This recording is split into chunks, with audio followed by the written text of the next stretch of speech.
उससे मोहब्बत नहीं थी, होती भी कैसे। वो आम सी शक्लो सूरत की सांवली सी लड़की थी, तेल से चिपके हुए बाल और उस पर 3 गज लंबी चादर। पढ़ी लिखी होने के बावजूद शायद एहसासे कमतरी का शिकार थी, जबकि मैं उसके मुकाबले में अच्छा खासा स्मार्ट था। वो तो अम्मा के मजबूर करने पर मैंने उससे शादी कर ली कि बेवा बहन की बेटी है, कहाँ गैरों में खज्जल खवार होगी। लेकिन मोहब्बत कभी ना कर सका उसे। सारा दिन घर के काम में जुटी रहती, अम्मा अब्बा की जी जान से खिदमत करती, मेरी हर जरूरत का ख्याल रखती, कोई शिकवा ना शिकायत। यूं जैसे पत्थर की मूरत हो। मेरी बेरुखी उसके लिए यूं ही बरकरार रही, बल्कि रफ्ता रफ्ता उसमें इजाफा होता रहा। ऐसी घुटनज़दा जिंदगी से तंग आ गया था मैं। अम्मा के मरने की देर थी कि मैंने दूसरी शादी कर ली। उसने कोई एहतजाज ना किया, रोई ना चिल्लाई, बस खामोशी से सब कुछ देखती रही। दूसरी बीवी के आते ही मैं अपनी दुनिया में मस्त हो गया। पार्टियां, हंगामे, सैरो तफरी, जिंदगी एकदम बेहद खूबसूरत लगने लगी। उसे तो गोया मैं बुला बैठा। एक दिन उसके कमरे के सामने से गुजरते हुए रुकना पड़ा।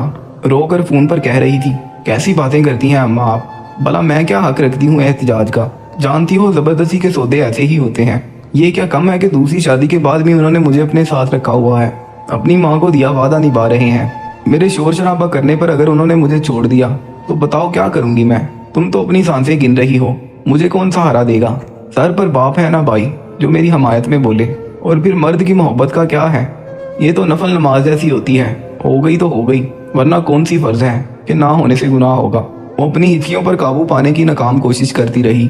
मैं गुमसुम खड़ा सब कुछ सुनता रहा। यकीन नहीं आ रहा था कि बज़ाहिर चट्टान की तरह मजबूत नजर आने वाली लड़की अंदर से किस कदर टूट चुकी थी। रेजा रेजा वजूद को समेट कर कैसे उसने खुद को संभाल रखा था। सिर्फ बदसूरती की वजह से वो ये सजा भुगत रही थी। मेरी इज्जत, मेरे घर की रखवाली करने वाली, अपने अंदर की घुटन में मर मर कर जी रही थी। अल्लाह के बाद जिसे उसका सबसे बड़ा सहारा होना चाहिए था, वही उसे ठुकराता और दुत्कारता रहा। जिस पर उसे मान था, उसी से खौफजदा थी। बेआसरा हो जाने के डर से अपने वजूद के खोल में छुपी बैठी थी। बेइख्तियार मेरे कदम उठे पर मैं उसके सामने चला गया। मुझे देखकर ठटकी और बुकला कर खड़ी हो गई। चेहरा खौफ से दर्द पड़ गया। मैंने उसके दोनों हाथ थाम लिए और दुख से बोला, जिन पर मान होता है उनका भरम रखते हैं, मुझे माफ कर दो। हैरत और बेयकीनी से उसने मेरी तरफ देखा। मैंने सर झुकाकर अपनी गलतियों का एतराफ़ कर लिया। बेतहाशा रोते हुए उसने अपना सर मेरे शाने से टिका दिया।